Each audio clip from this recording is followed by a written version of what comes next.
This took place back when the first Insidious movie came out. My friend Charlie and I went to see the 10 p.m. screening of it at one of our local movie theaters. The theater we went to went out of business years ago, likely due to the fact that it didn't get enough business. I say that because every time we went there, the theater was completely dead, aside from maybe 3 or 4 other people at most. This night was no exception. Besides Charlie and I, there were 2 other people in the theater, one somewhat larger woman and one scrawny man about 5'7". During the previews before the movie, the man kept getting up and switching seats. It immediately struck us as bizarre. Every time he'd get up, he'd look around the room and even look at Charlie and I for a few seconds every time. Eventually, he walked over to the woman a few seats down from him and started speaking to her in a whisper. She said something back to him that we couldn't hear. Then he said sorry and walked away from her to sit at the last seat in the aisle. He was just 2 aisles down from us. Eventually the movie started, and the opening scene to the movie was a bit scary. It was followed by this loud, scary violin sound. We noticed the guy 2 aisles down shaking his head, and he muttered something. Then he turned around at us, and climbed up to our aisle and sat down 2 seats from me. He asked if it's okay he sat there, and I nodded. He said thank you really loud, and I noticed the woman in front of us turned around to look. Charlie and I looked at each other nervously. As the movie went on, he was quiet after the opening scene, until the next time a scary scene came up. He moved to the seat directly next to me and once again asked if it's okay. I don't know why, but I nodded again. I guess because I recognized he may have had a disability or something. He went quiet again when the scary scene ended, but at the next jump scare, he grabbed a hold of my arm and pressed his head into my shoulder. I shook my arm to get him off and said, "Dude, get off me." He apologized and said he's just really scared. I looked at him, and he just scared me. He seemed off, way off. He told me he would stop, and he apologized again. But when another scary scene came up, he grabbed my arm again. This time he started rubbing my arm a little. I told him to stop again. Then Charlie and I got up and walked to a different aisle. The woman in the theater got up and left, I'm guessing because she was uncomfortable. As we were in our new seats, he turned to look at us for a while.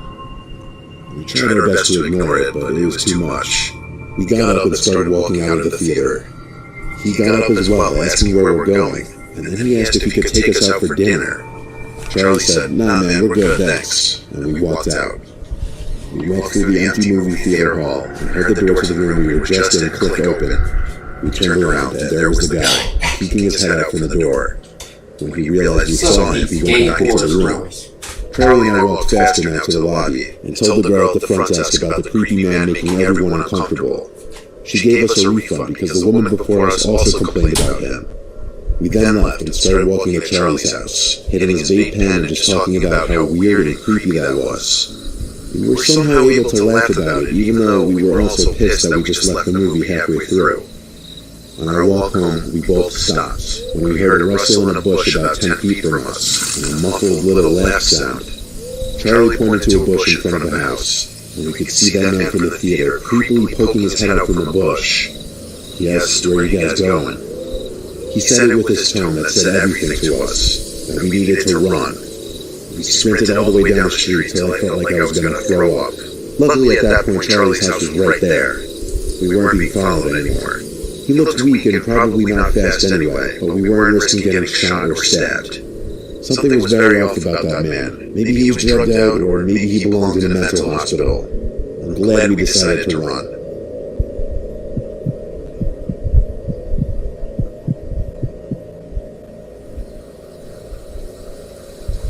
I don't care if anyone judges me, but I like to go to the movie theaters a lot. My work schedule is all over the place. I often don't work weeknights. So on a stormy Wednesday night, a night not many other people would be thinking to go drive to a movie theater, I did just that. I always like avoiding crowds in anything I do. That's just how I am. It was 2017. I went to see some low-key movie that probably wasn't at the top of most people's must-see movie lists. I was the only one in the theater, just like I expected. I sat myself right in the center seat at one of the higher-up rows and put my feet up on the seat in front of me. About 20 minutes into the movie, I'd say, I noticed someone a few aisles down. I didn't notice them coming in. The theater was dark because the scene in the movie at the time was in a dark room. They weren't sitting in a seat like a normal person, though. All I saw of them was the top half of their head, peering over one of the seats to be looking in a direction that definitely was not the screen. It was still too dark to be able to tell if they were looking directly at me or not, but when the scene changed to a brighter background, the whole theater got brighter.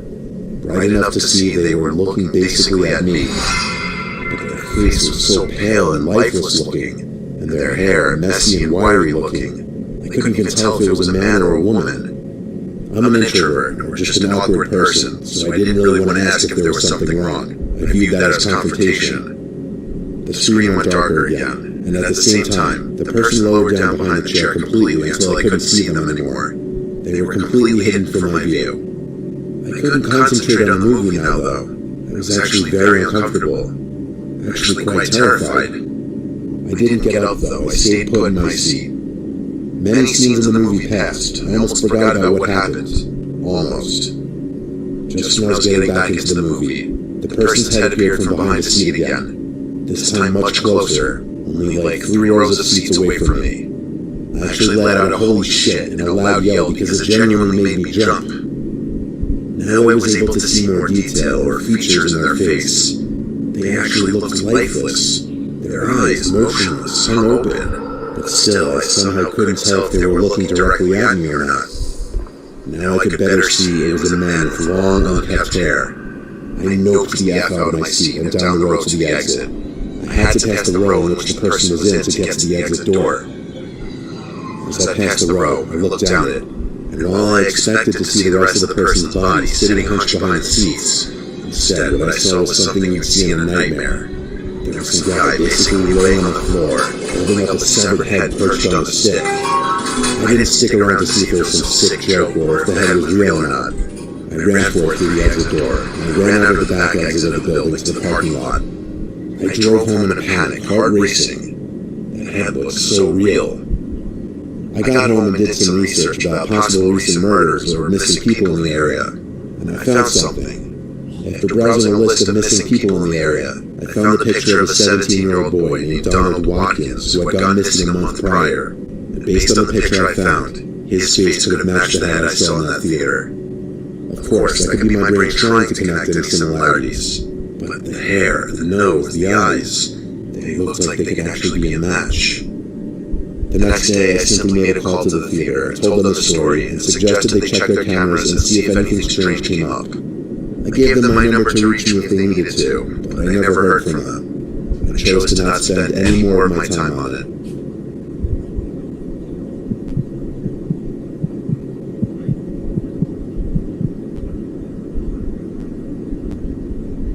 I worked at a movie theater in Cobb County, Georgia, called the Regal at Estelle. It was a very relaxed atmosphere because it's a quiet town and a quiet movie theater usually. Some weekends it would be busy, especially for big blockbuster movies. This happened on a slow night. I was working the graveyard shift. The theater was doing a midnight screening for some underground scary movie that no one really cared about. A few people actually paid to go see it. Obviously this meant I'd have to stay till the movie was over so I could clean and close up. Past midnight, the theater was always basically dead. The phone at the front ticket desk was ringing, so I went from the concession counter to the front desk to answer it. After saying hello twice, some creepy, distant-sounding voice asked me what time we're open till. By distant, I mean I actually felt like he was whispering into the phone, or like his face was 2 feet away from the phone. When I told him the midnight screening ended around 2 a.m., he said, "I'll see you soon." I opened my mouth and went, but I didn't actually know what to say. He hung up. I didn't like the sound of that, "I'll see you soon."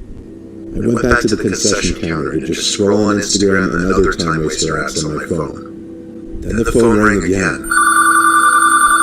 I didn't want to answer it because I somehow knew it would be that guy again. No one calls a movie theater that late. Still, I went to answer it. Like the first time, I didn't get a response till the second hello, and it was the same guy. He said into the phone, "I'm on my way." I replied, "Sir, the movie already started. There's no point in coming now. I won't even be able to give you a ticket this late." He hung up. This had to be a joke. Possibly one of my friends. The voice just didn't sound familiar at all. As the movie was nearing its end, I started vacuuming the lobby and halls, then went to cleaning the bathroom. As I was cleaning the bathroom, someone came in and went to one of the stalls. That meant the movie was likely over. so I stopped cleaning to go back to the counter. People were on their way out, so yes, the movie was over. I waited till everyone was gone, then locked the door. All I had left to do was clean the theater, which wasn't a big job because there were so few people in there. I brought the broom in there and scanned the aisles for trash. There was a little popcorn here and there and some wrappers. It would have been a quick cleanup, but I didn't finish it. I heard this freakish giggle sound. I had jerked to the left to look down the aisles of seats. Is someone there? I asked. I hurried out of the theater with the broom and scooper, ready to use the broom as a weapon if needed. And as I was back in the lobby, the phone rang again. It was like perfect timing. I ran to answer it, and without saying anything this time, the voice said, "Why did you leave the theater?" I hung up and called the police, asking them to just get here fast. I waited in my car until they arrived, then told them about the calls and the laugh in the theater room. The police asked me to calm down and check the number from which he was calling and see if I recognized it. So I went to the call history on the phone, got the number, and put it into my phone. And it was the number for one of my close friends, Joe Peterson. That explained it. He was just messing with me. The cops laughed about it, and after I assured them I was alright, they left. I didn't want Joe to get in trouble. I went back in the theater room calling for him. I called for him throughout the whole building, but he didn't answer. It seemed he left. I texted him and tried calling him, all ignored. I went home after locking the place up. The next day I went to his house just to talk to him because it seemed he was ignoring me. But he told me he lost his phone, and he thinks it was stolen by someone at the bar. He didn't have Find My iPhone enabled, so he couldn't even track it or disable it. I couldn't sleep for nights, worrying that I was followed home by whoever had his phone. Being one of Joe's female friends, whoever stole his phone must have went through our conversations and gotten enough info to know where I worked. That horrifies me. I requested to my boss to stop doing the late night shifts for that reason. I didn't work there much longer though. If anything else ever happens, I'd update. But it's already been more than a year.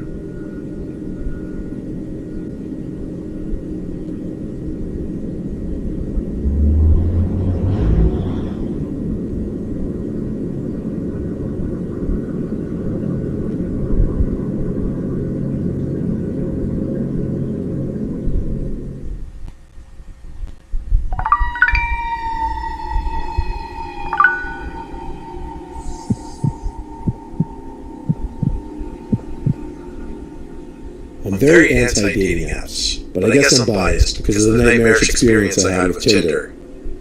I've only met up with 3 people ever off Tinder. The first 2 experiences were nothing special. I wasn't excited about either of the girls, and there were no second dates. But compared to the third meetup, oh boy, in comparison the first 2 went phenomenally. I matched this brunette girl named Annette. She had up 4 pictures, 3 of which she was posing alone in what looked like her backyard. The 4th one was in front of a pond.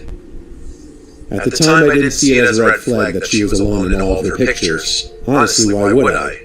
But she was decently attractive, at least to my standards. So I talked to her, and it got to the point where she asked what I was doing that night. And when I said nothing, she asked if she could come over and hang out. Considering my bedroom in my parents' house is in the basement with a separate entrance, it would work out rather nicely. We set a time for her to come over. When the time came, she texted me literally right on the dot that she was outside. Punctual, to say the least. I led her in the side basement door entrance, and we walked downstairs. I tried to make the greeting not awkward, but right off the bat, first impression, she seemed weird. Her responses were short, her laugh was weird. When we sat down on my bed and I asked her how long the drive was, she laughed, like she didn't even answer my question. She just laughed like I told a joke. And as she laughed, she looked right at me, her eyes still open wide. It was uncomfortable, and I already knew I wasn't going to vibe with this girl. I wanted her out ASAP. I turned the TV on in the background for filler, and I pretended to be laughing at the TV because of the constant awkward silences, and she never once batted an eye to look at the TV. She just watched me the whole time. I was able to wrap it up quickly by pretending I got a text about going into work early the next day, and I implied I needed to go to sleep. She seemed like she didn't want to leave. It was extremely awkward.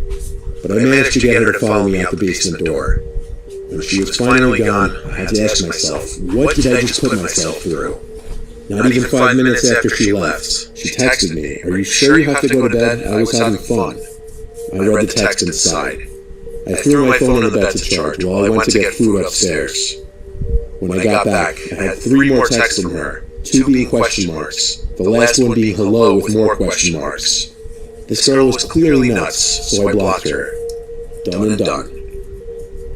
I went to bed an hour later. I woke in the middle of the night, like I often do. I'm a light sleeper, it's really annoying.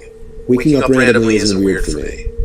I instinctively felt around for my phone to check what time it was, but my phone wasn't by its normal spot on the ledge charging, and I 100% remembered putting it there. So I got up and started looking around for my phone. I turned on the bedside strip with red LED lights I hung on the wall to light up the room just a bit. I couldn't find it though, and I'm kind of the person who will let that bother me until I find it. I went upstairs to grab the landline phone and bring it down so I could call my number. When I dialed my number, I heard it ringing from inside the boiler/laundry room, which was connected to my room. I entered the boiler room, and there was my phone left on the washing machine, causing the entire machine to vibrate as it rang. I knew this was bizarre because I didn't do laundry that night. I didn't even remember going in there. I picked up my phone to see a bunch of new messages from some random number. I opened the texts to see 2 pictures of me sleeping. Above the pictures were 2 texts saying, "Nice, good job blocking me." The second one saying, "Lock your door next time." And I realized what an idiot I was, that I was so anxious to get her out of my room that I didn't even lock the door when she left. And I can't say for certain, but I felt like I wasn't alone in the room. Like I just felt another presence, and I had a feeling that she may have been hiding behind the cylinder boiler in the darkest corner of the room. But I didn't go look. I went upstairs to get my parents and call the police. Given that the girl was dumb enough, or crazy enough, to leave a digital footprint, tracking her and getting charges pressed on her was easy. Her name wasn't even Annette. Her real name was Sylvana. Her charges were a breaking and entering charge and a stalking and harassment charge. I of course got a restraining order, and I've never heard from that girl again.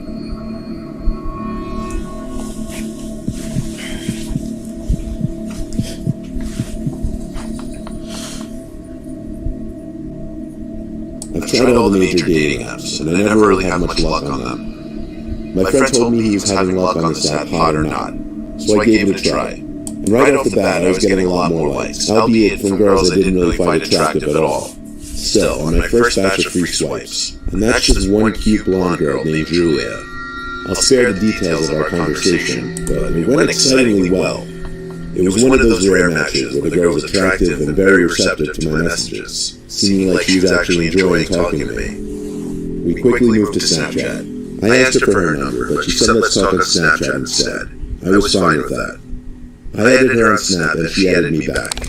Her Snap score was low, like under 1,000, so right away I was suspicious and upset that this may have been too good to be true like I thought. She messaged me, and I messaged back being blunt, asking her to snap a selfie of herself just for my safety.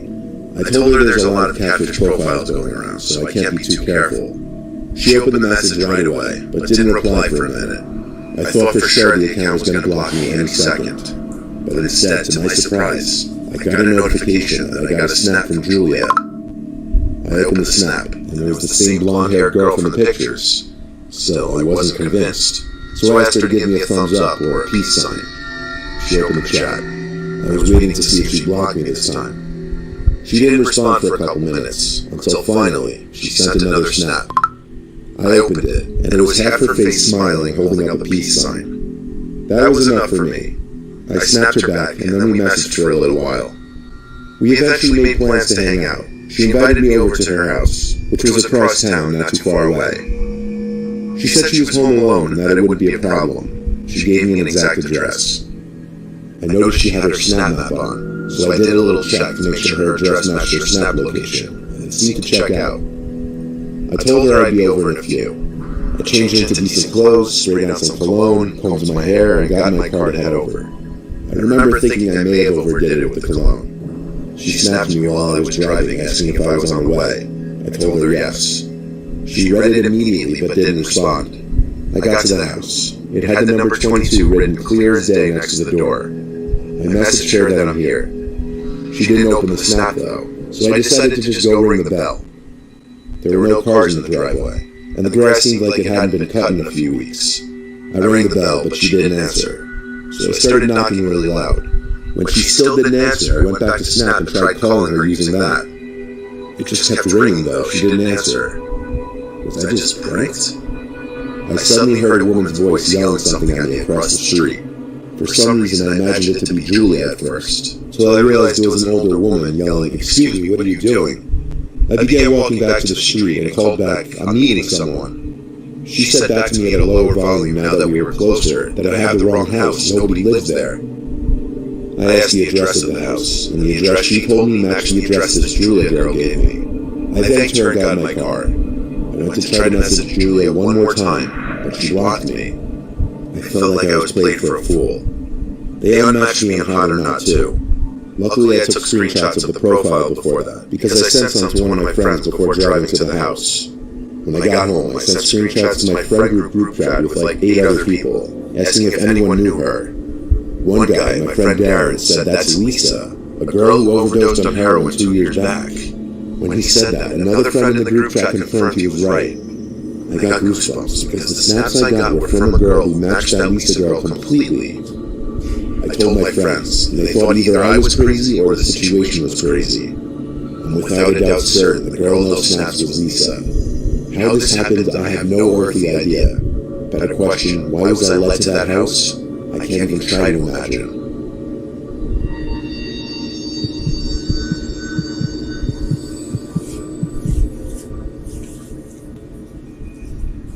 In high school, I was in a big graduating class, so for that reason I didn't get to know a lot of my classmates on a personal level. Using dating apps in college, though, I was able to match and kind of connect with a lot of the girls I'd never really spoken to back in high school. I was using my app of choice when I matched this girl, Maria. She was in my grade in high school. I followed her on Instagram and Snap already, but I never really got to know her in high school. I sent her the first message and asked her how she'd been. I talked to her about high school a lot, and how it was funny that we never really spoke or had any classes together. She said we should hang out that night. I asked if she'd want to meet somewhere for drinks or food, but she said she's down to just come hang at my place if that's cool. Honestly, I like that idea even better. I told her sure. She asked if my parents were home. I told her no, only my sister. Then I gave her my address. She said she'd let me know when she's on her way. Then it was just a waiting game. I waited and waited for the notification saying Maria sent me a new message. In fact, it was going on past an hour. I sent a follow-up message on Tinder, but she didn't reply. A few minutes later, I checked her Instagram page, and saw she posted a story a few minutes ago. It was a meme. Was she ignoring me now? I checked her Snap story, which was posted within half an hour, and she was apparently with her friend, another girl from our high school. I didn't understand, was she coming or not? I commented on her story, "Are you still coming later?" She opened it a few minutes later, and replied saying, "What are you talking about?" I repeated the question, then added a reference to the conversation on the app. She replied, "I don't have that app, send me the profile." So I did, and she told me right away it was a catfish and to report it. I did so, and I think Tinder automatically unmatched the profile after that. But I wasn't concerned about someone using this girl's pictures. I was concerned someone had my address and knew my parents weren't home. I made sure every door was locked. I truly was expecting something to happen that night, but it was getting pretty late, and I was starting to feel a little more relaxed. When my guard was down, that's when it happened. A horrific scream from my little sister's room. I jumped off the couch to go run to her room. She opened the door just as I made it to the room, and we met at the doorway. She had this horrified look on her face, like she just saw a demon. She screamed that there's someone outside her window. I couldn't believe it. She ran upstairs while I went to her window to confirm it. There was no one out there now, but I knew it wasn't a coincidence. I tried to call my parents, but I couldn't get a hold of either of them. My sister slept in my room with me that night because she was scared. I only went to bed after waiting downstairs for an hour, listening for anything possible. When I was finally in bed, that was when I heard a noise. My sister heard it too, because we both sat up at the exact same time. Our parents weren't supposed to be back that night. I went to lock the bedroom door, and then got 911 on the phone. I whispered into the phone that I was certain we were currently the victims of a break-in. I told my sister to be quiet when she started making crying noises. Footsteps approached the door, then someone tried twisting the doorknob. and they started banging on the door. And in a deep, angry-sounding voice, a man said, "I know you're in there, I can smell you." The 911 operator heard it, and she told me to hide in the closet with my sister. I waved my sister over to the closet, and she came. We sat in there quietly the best we could, but he kept banging and banging on the door, and my sister cracked. She cried out, "The police are coming, leave us alone." The banging stopped, and we heard the man laugh. Then there was silence. Next thing we knew, the police were outside, and the operator told me to quickly get to the front door if the coast was clear to let the police in. The police then did a thorough investigation of the house, which was clear. The entry and exit point was my parents' bedroom window, which he climbed through off the backyard awning. My little sister screaming about the police must have scared him off. The police recommended we sleep somewhere else, so we went to my friend Joe's house. Ever since then, I always verify whoever I'm talking to from online is actually who they say they are.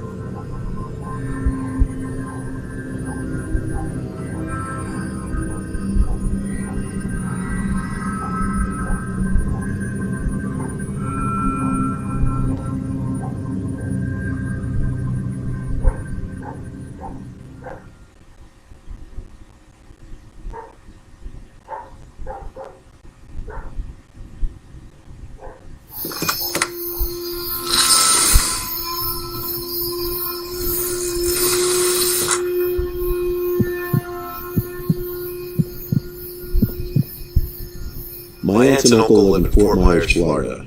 Every winter we visit them for a weekend just to see them and escape the cold.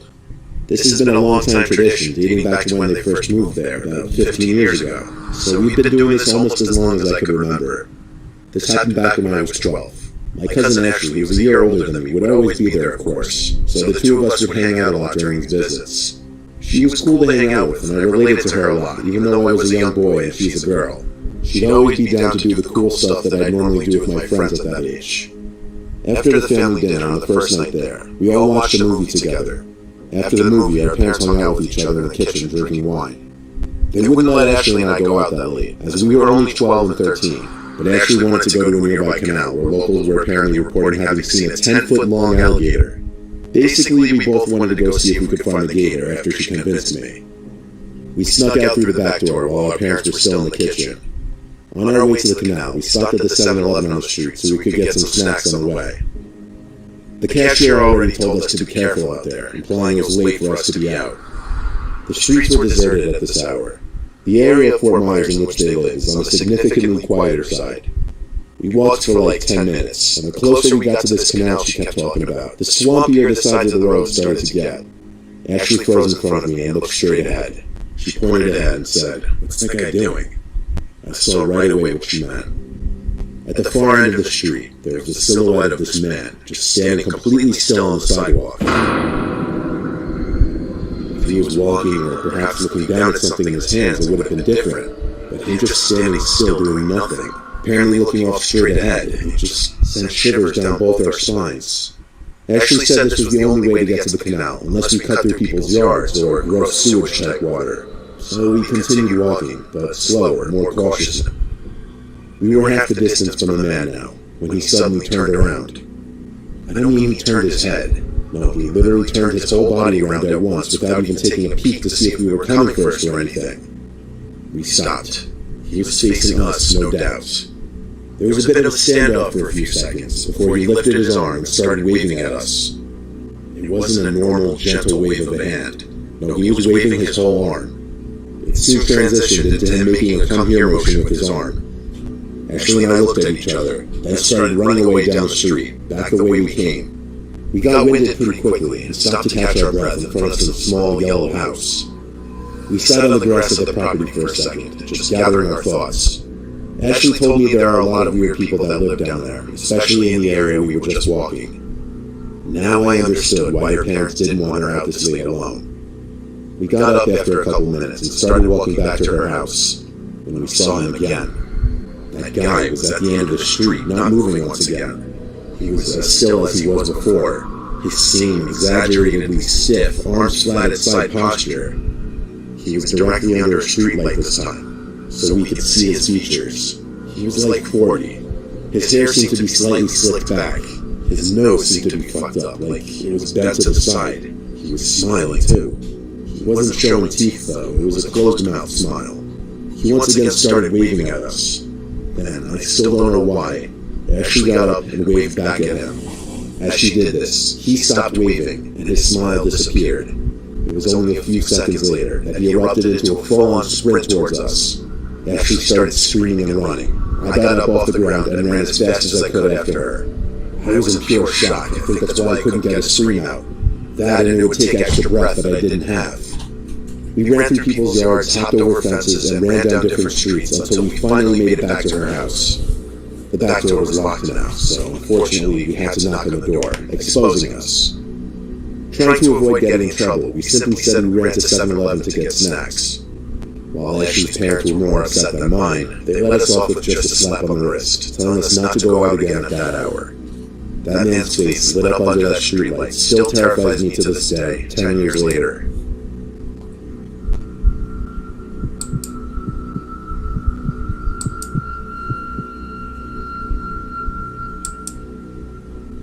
My two friends and I were having a sleepover on one of the last summer nights before the new school year started. We didn't want to end it on a dull note, so we decided later that night that we would sneak out and walk about a mile to our local high school. We live in a small town in the middle of Bumfuck, Massachusetts, so everything was close. Around 12 a.m., both my friends and I left the house and started making our way to the high school. The way there was uneventful, just us walking down the road laughing, sometimes yelling, just being typical dumb teenagers like always. We walked in the middle of the road because it was late and there was hardly any traffic in general. It took about 20 minutes to make it to the high school, where all we did was lay on the turf field, look up at the stars, and talk about the summer, as well as other stupid shit that made us laugh. We actually had such a good time that we laid there for almost an hour, so when we decided to walk back, it was close to 1 o'clock. As we made our way down the road back home, we approached a T intersection. That's where we saw a car. We noticed the car was just sitting there at the stop sign, which was on our side of the road. We could only see the headlights because the rest of the car was blocked by a row of trees. No cars were coming either. Of course, it was 1 o'clock in the morning, but the car didn't move. It just sat there. My friends and I continued to approach the intersection. Suddenly, the car slowly moved further out of the intersection, turned in our direction, and began driving past us. We made out the car to be an old white Mustang. As it passed, my friend yelled something stupid about the car being a V6, making fun of it. It was funny for about 0.8 seconds until the vehicle slammed on the brakes. I felt my heart go into my throat as the car peeled into a fast U-turn. I yelled to my friends, "Run," and we all ran down the street. We ran onto the adjoining road where we first saw the car coming out of. As soon as I made it near the row of trees, I jumped into the woods. So did my friends a few yards down the road. We had about 3 seconds to spare before the car turned down the road. He started slow rolling down the street like he was looking for us, and when he didn't see us, he stopped. Out stepped 2 large men, one holding a massive rod. I muttered "fuck" under my breath as I hid in the leaves. They began walking towards the tree line. I quietly covered my mouth to conceal my breathing. My heart was beating so fast and hard I felt like they would hear it too. The driver, who had a big metal rod in his hand, yelled threats at us into the woods. He continued looking into the woods, along with his buddy. I could feel their eyes pass me over and over again. They just stood there, watching, listening for one of us to make a sound. If he walked only a few more yards from the tree line into the woods, he would find me. His buddy said, "Fuck it, let's go," as he started walking back to the passenger side of the car. "There'll be others out," he said.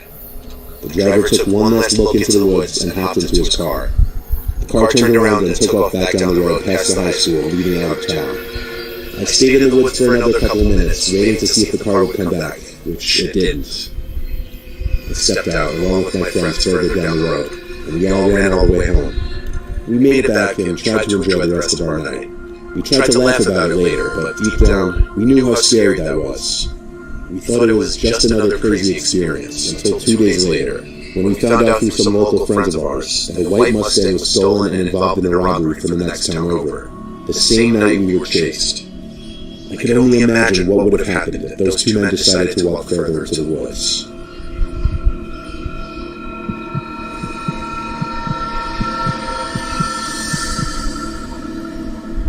When I was 16, I had a curfew.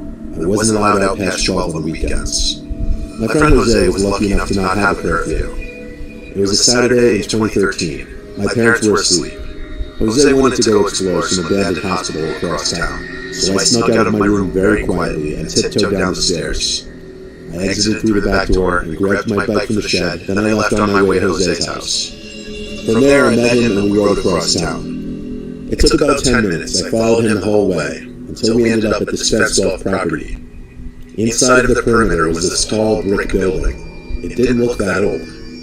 It was once an active hospital many years ago. The town just never bothered to tear it down.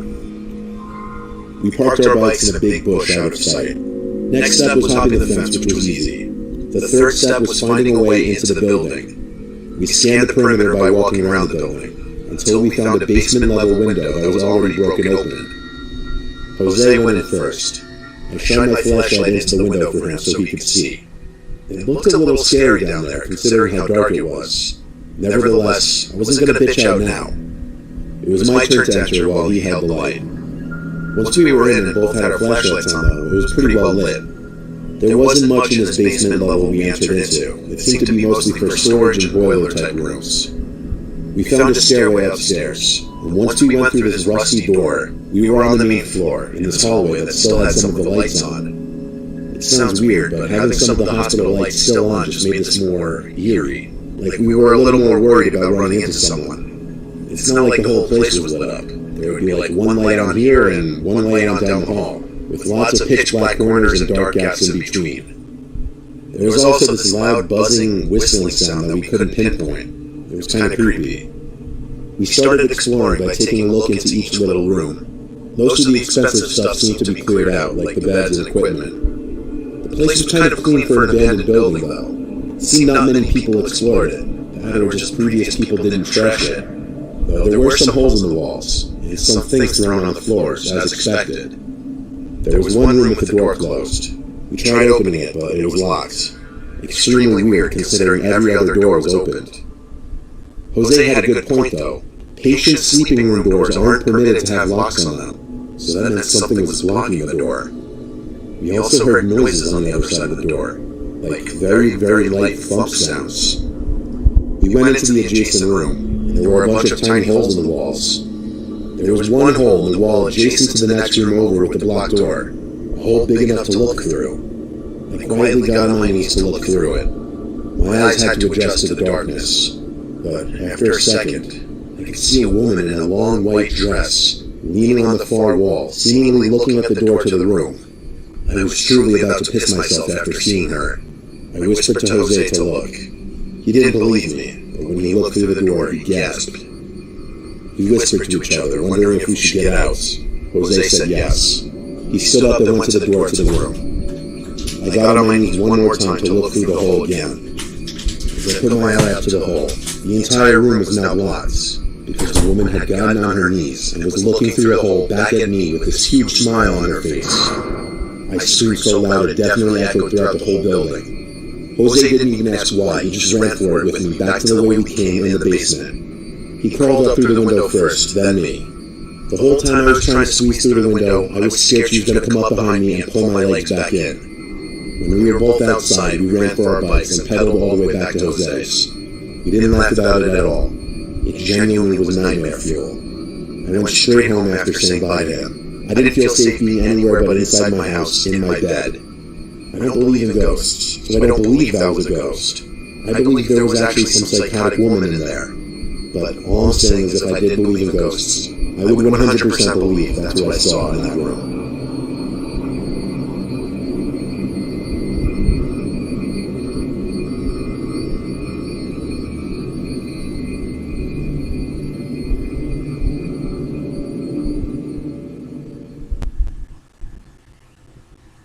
The Sainsbury's quality you expect is now price matched to Aldi. Try tender lamb chops for just £3.49, with fresh tail only 63p. Find hundreds of Sainsbury's products now price matched to Aldi.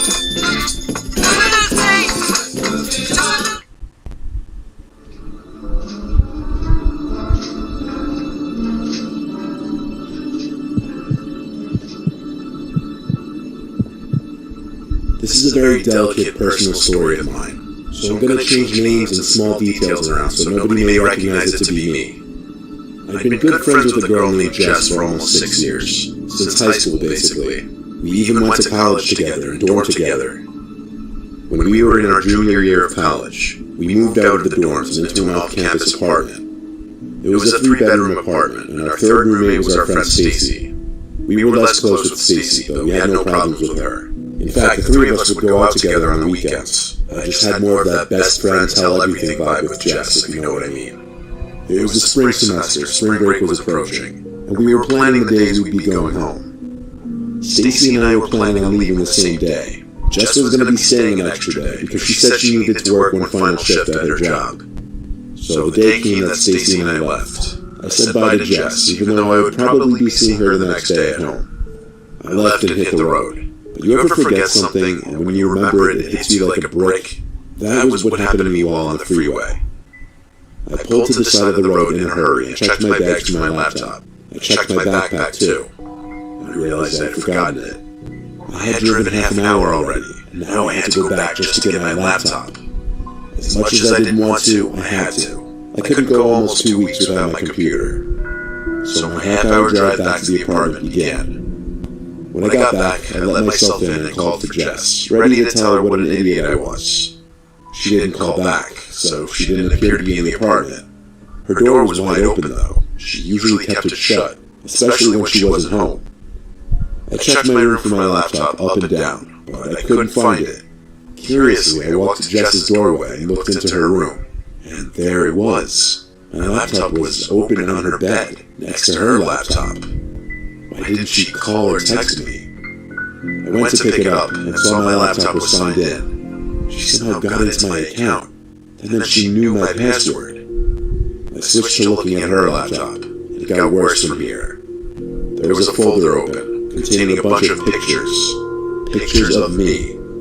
Some of the most disturbing pictures I found were pictures of me passed out on the couch after drunk nights out, and pictures of me in a towel, either in my room or in the bathroom. My heart was racing.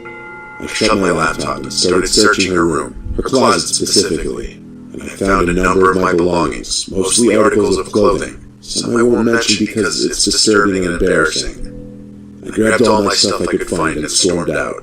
I locked my bedroom door and left the apartment. I didn't call Jess. I called my parents as soon as I got back in my car. They didn't have any words. They couldn't even give me advice because this was so messed up. By the time I got home, I saw Jess blocked me on everything. Instagram, Snap. I assumed she blocked my number too, but I never tried contacting her again. By the time I got back to the apartment a week and a half later, all of her stuff was out of the apartment. I didn't see her again for almost a whole year, until she was out with our mutual friends and we ran into each other. She wouldn't even look at me. She couldn't even gather the courage to confront me about it.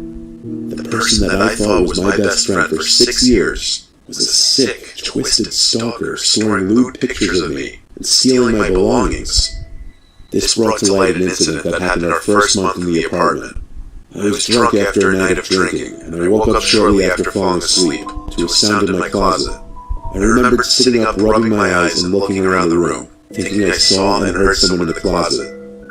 I was so scared that I ran to Stacy's room screaming because her room was closer.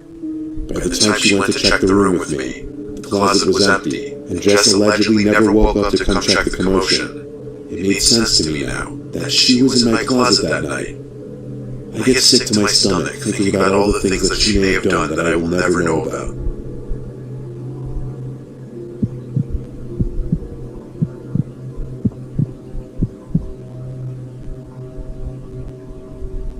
My old best friend Jason had a number of disorders. Well, I guess if you'd call them that.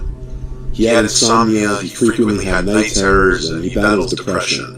I'm sure he's got other personal issues that he doesn't really share. All I know is he takes a lot of medication. One day, he and his roommate were having serious issues, worse than usual. Jason called me all distressed, saying they just got into a screaming match with one another, and it almost got physical, and that he needed a place to crash for a couple nights. I told him not a problem. He could sleep on the couch in my apartment for a few nights.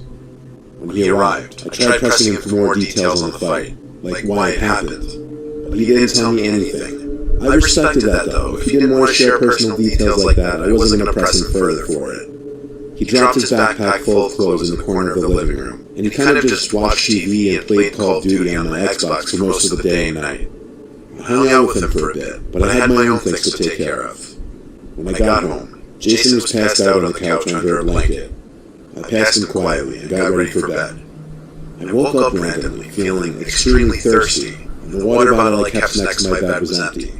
So I quietly went through the living room towards the kitchen. As I passed by the couch, I couldn't help but notice Jason wasn't on it.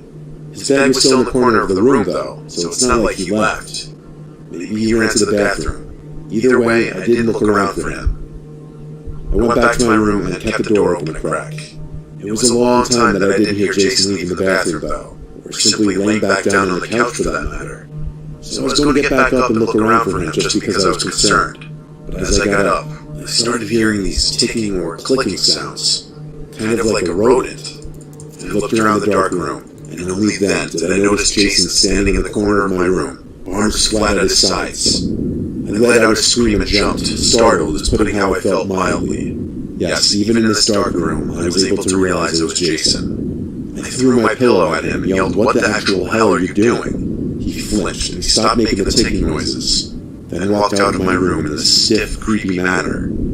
I heard him basically collapse onto the couch. I stepped out into the living room to try to talk to him. He didn't answer. I realized he must have been sleepwalking. The next morning I asked him about it, and he said he didn't remember any of it. I asked him if he tends to sleepwalk. He said no, or at least not that he was aware of. But other than that, the day was pretty normal. We chatted and hung out in the living room for a while. Then I had to go out and run some errands. He'd be staying one more night at my place. I once again woke up randomly in the middle of the night. This time I wasn't thirsty, so I don't know what woke me up. But for curiosity's sake, I got up to check if Jason was on the couch. He wasn't. Not again. I called Jason's name pretty loud. He wasn't in the bathroom or the kitchen, nor did he seem to be in my room. I climbed back into bed and tried texting his phone, but nothing delivered, so it seemed to be off. I called his name one more time, really loud, and then I heard this disturbing, muffled speaking sound. I looked at the closet where it was coming from, and I saw through the 6-inch opening, Jason's face in the dark, peeking through the door, his hands over his mouth. I yelled at him full volume to get him out of my closet. He didn't listen. He had to be sleepwalking again. I went to the closet to open it fully. I grabbed his arm and pulled it to get him out of the closet. But as I did that, I saw the big carving knife in his hand. I looked at his half-lifeless looking face and ran to the bathroom and locked myself in. I considered calling the police, but I didn't. I waited until I heard him go back to the couch. Then I ran to my room and locked the door. I didn't understand how sleepwalking could escalate to a level that he'd be picking up weapons. It didn't seem right. Laying in my bed at 3 in the morning, I DM'd his roommate telling him what just happened, and asking him what happened between the two of them. He didn't reply until the next morning. I woke up to 3 long DMs from his roommate. Basically, in short, he told me Jason is a sicko freak who needs help, and he said Jason came into his room with a knife the last night he was there, and was standing at the foot of his bed before he tackled him to the floor. He said Jason claimed it was sleepwalking, but his roommate didn't believe it. This made the whole thing even scarier, because Jason told me that he doesn't sleepwalk, or not that he's aware of. I asked Jason to leave that day because of what was going on. He did so. I think he went back to his mom's house. Jason and I still follow each other on social media, but I kind of figured things out from him after that. I still don't know what to make of him or the fact that he brought a knife into more than one person's room in the middle of the night.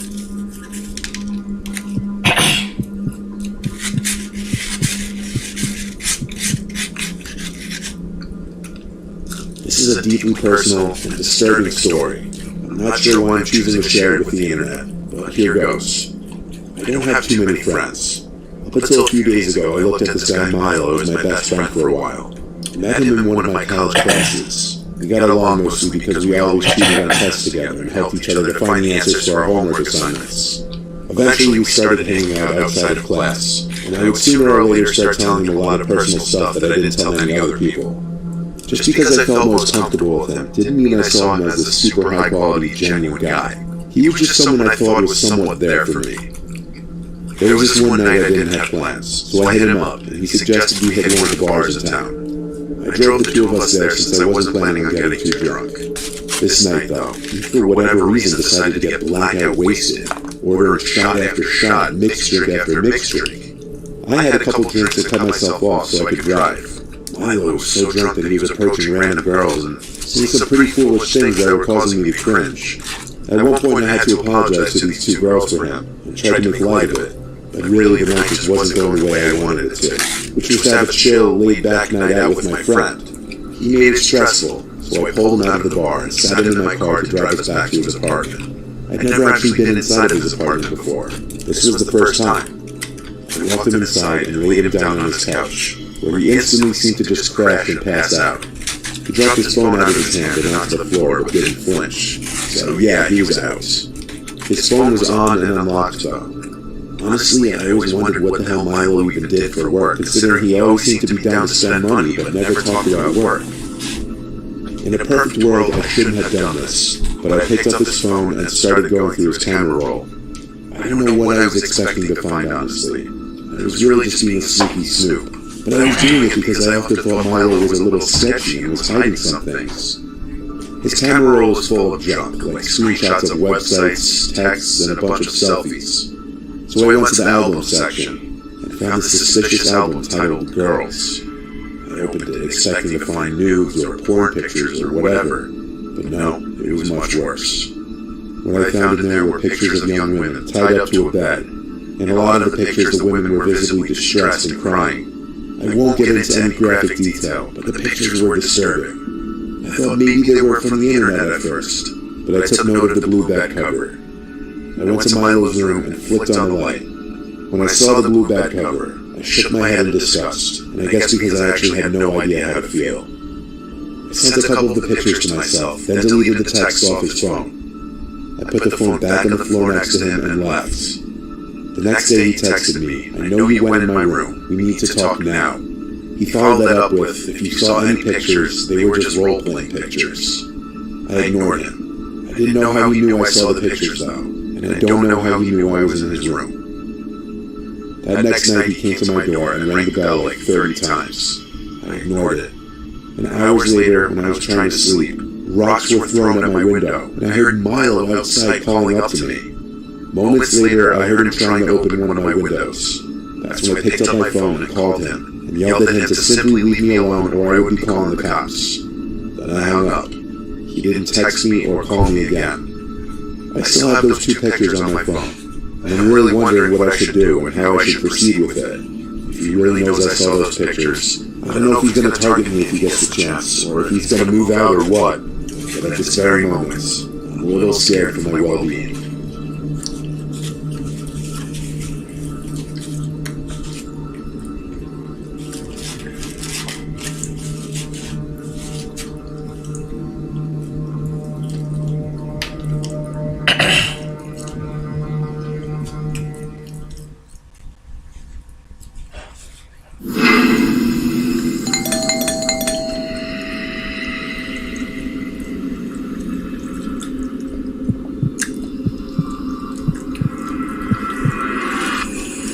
During Christmas break, my friends Chris, Presto, Robert, Luke, Chase, Jamie, and Kevin were tired of just only watching football all night and decided that one day we would dig on Ditch. Towards the end of our break, we all gathered at a pizza place and started going around town trying to find a perfect house. After we found a house, my friend Chris rang the doorbell like 5 times and we all ran away laughing. Then we did this for a second time, and we all ran away laughing again. When we went back for a third time, my friend Chris again went to ring the bell, and he rang it again at least 5 times, and we all ran away. After this time, we thought that the people in the house were just not giving into our prank, and we started to walk back to my friend Presto's house. Well, all of a sudden, I looked back, and saw this man charging full speed at us. I told everyone to start running, and I saw the panic in all my friends' eyes.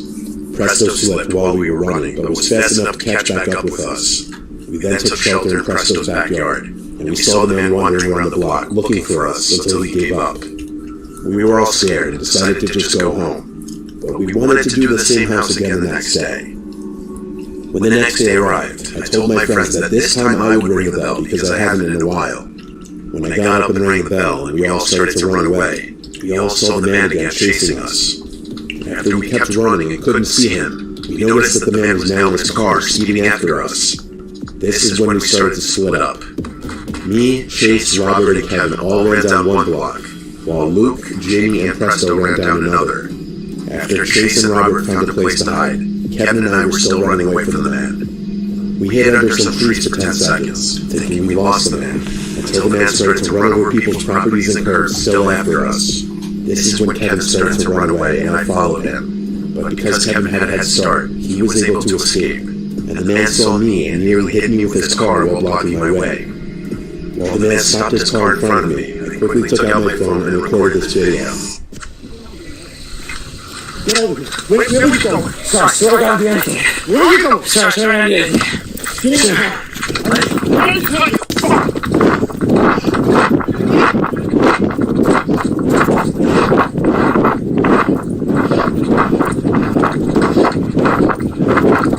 Here you can see the man's reaction, asking me where I was going and telling me to get in his car as he was holding my head and arm but let go of my arm to open the door.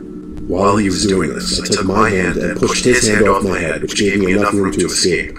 While I was sprinting down the road, I remember seeing the man going right back into his car about to chase me again. But since I had a head start on the man, I decided to hide in a bush as I saw him speed down the block trying to find me again. Right after this, I told my friends to all run back to my house, and that the man was roaming around the block trying to look for all of us. When my friends came back to my house, I instantly showed them the video, and they were truly scared. To this day, I have never been as scared for my life as I was that night.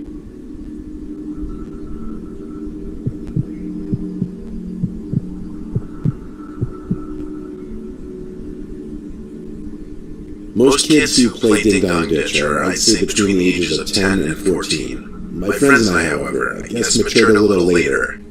We were 16, juniors in high school. We lived in, I guess, what most would call the typical middle-class suburbs. Most of the houses are basic and look more or less the same. There is one house that a lot of people know about a few blocks away from me. It has an architectural style much different and more archaic looking than the rest. It had a for sale sign out front for the longest time, and I guess around a year after the for sale sign disappeared was when the story took place. We weren't sure if someone had moved in or not, as the grass never seemed to be cut. But on an uneventful weekend night, two friends and I wanted to play Ding Dong Ditch on the house. The reason we wanted to target this house was simply because it was different, and we wondered if the person potentially living in it would be different as well, aka a better reaction. When we did this, we always had each person ring the bell at least once. My friend Joel went first. He tried ringing the bell, then said back to us the doorbell didn't seem to work, so we made knocking motions. He knocked on the door really hard, then he ran for the bush next to the front door. We waited for a minute, but no answer. Joel came running back. It was my turn to go. I ran up to the front door, and instead of giving a loud knock, I banged really hard on the door. As I banged, the door pushed open just a tad, giving me a near heart attack and causing me to Olympic sprint behind the bushes in the front of the house. I crouched down in the bushes alongside Joel and Eric, expecting someone to come outside, but the door just stayed in place, open just 1 or 2 inches. I guess I banged so hard the door pushed off the latch and caused it to creep open. At this point, we were wondering if anyone was even home, let alone if someone even lived here, considering there were no cars in the driveway or parked down the street. We came up with the really stupid idea of going inside the house, since it didn't appear anyone was inside. I was the one to kind of lead the way inside, pushing the door open quietly and creeping into the living room. There wasn't any furniture in the living room besides a couple wooden chairs and an old-fashioned center table, or a coffee table I guess you'd call it, sitting in the middle of the room. Moonlight mixed with the light from the streetlights outside shone through the windows, so we could see enough if you're wondering how we saw without flashlights. We crept into the kitchen, and this is where it got gross. There was a foul odor in there, and when we opened the fridge, we realized where it was coming from. There was a bunch of old, expired, rotting things in there. The putrid smell was like a mix of long-spoiled milk and rotting meats. The fridge wasn't turned on, obviously. In our heads, this confirmed nobody could be living here, so we became a little less unnerved by the idea of someone possibly being in there as well. So with that, we decided we'd look upstairs. We were a lot less quiet now going up the stairs. There were a bunch of rooms upstairs. The house wasn't exactly tiny. All the doors were closed, so opening them was a little creepy, honestly. The three of us split off into different rooms, just seeing if anything interesting would be inside. I left from one bedroom to another one, which already had the door open, so either Eric or Joel already went inside. It was another basically empty room. It had some old nightstand in the corner, and I could see marks on the floor from where a bed used to be. Then I heard a creaking sound in the room. The room was decently sized, but I didn't see either of them inside here. However, I did see this huge black hole in the wall opposite me. I walked closer to it. It was literally this huge hole leading into the insides of the walls. It was pitch black in there, I couldn't see anything beyond the hole. But as I got closer, I heard breathing. I already knew it was one of them waiting to scare me. I said both their names though, and they both called back "what" from different rooms. I don't have to explain what that meant, and what was going on in my head. While most people probably would have ran, I took a few steps closer to the hole out of my stupid curiosity. My two friends entered the room behind me, I guess giving me a little more confidence to step closer. I was maybe 4 feet from the hole, when I thought I saw something in there. Something moving. My two friends were whispering, "What do you see?" I was dumb enough to get closer. I was probably 2 feet from the hole in the wall now, when someone's arm reached out from the darkness and started yanking on the collar of my shirt. My friends came to help, and in Joel's words, he clawed at the wrinkly, pale-looking arm until it let go. Then we bolted downstairs and out the front door. We contemplated calling the cops. With the chance of someone actually living in there, we didn't want to basically admit to breaking and entering. We agreed to just not tell our parents or anyone about it that might get us in trouble.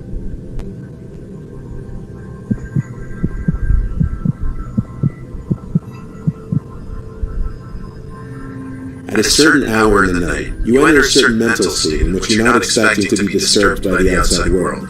Like, for example, hearing the doorbell or your phone ringing at 3 a.m. is something that would send shivers down most people's spines. So I guess I'll start by saying this was in July of 2020. I don't run the AC much. I tend to leave the windows open with the fan on full blast by my bed. It was very late in the night. I'd been in bed for hours, that's all you need to know. I remember waking up, but not knowing why. I thought I heard some kind of dinging sound, but I couldn't tell for sure. I turned off the fan for a minute, listened, but it didn't happen again. So I turned the fan back on and lay back down. But a few moments later I heard it again.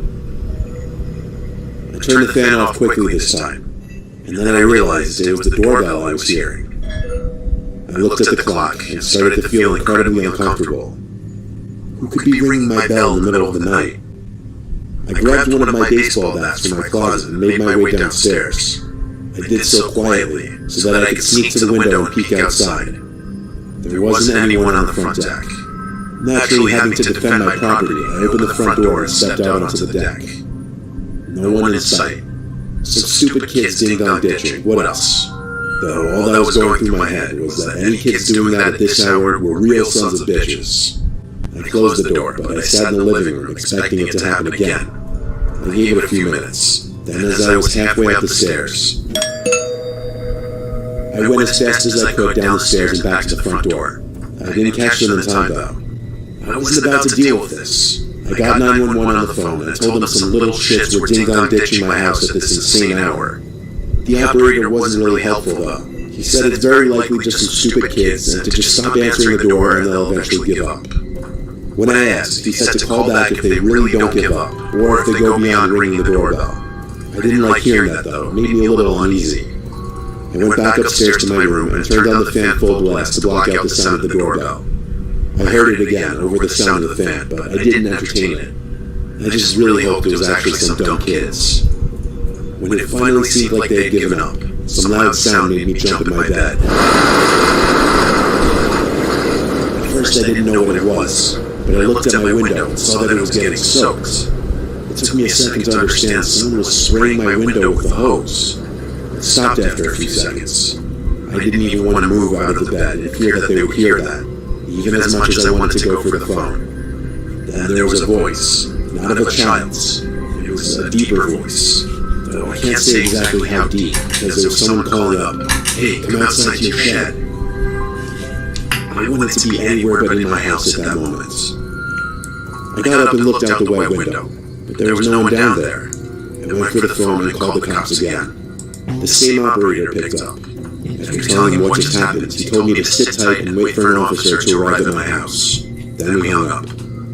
I had a little more peace of mind now, but still, I went downstairs to the den area of my house, which is the lowest level of my house, ground level to the backyard. The back door is in the den, as is the back entrance to the garage. When I looked out the window to the shed in the backyard, I could see one of the two doors to the shed was swung completely open. I couldn't see into the shed, and no way was I going out there. But while expecting someone to poke their head out from the shed, I heard a light creak and noticed in the corner of my eye the back door to the garage opening. It opened in a manner that I knew it was pushed. It wasn't the wind. Looking into the dark abyss that was my garage, someone went, "Psst," to break the silence. They were inside my house. I went for the front door and waited outside in front of my house. My garage door was open. My idiot self didn't lock it, and I must have not heard it opening over the sound of the fan. A police car pulled up in front of my house moments later, and he had me wait with him while he called for backup when he realized this was a break-in case. When two other officers eventually came to help look around the house, I stayed outside with one while the other two checked the house and backyard shed. When they said it was safe to come in, I did a little searching myself before they did a police report and left. Of course, from this point on, I always make sure to remember to lock everything. This was extra terrifying for me, because it started as what I hoped was just a couple kids pulling a prank, and it turned into someone literally breaking into my house.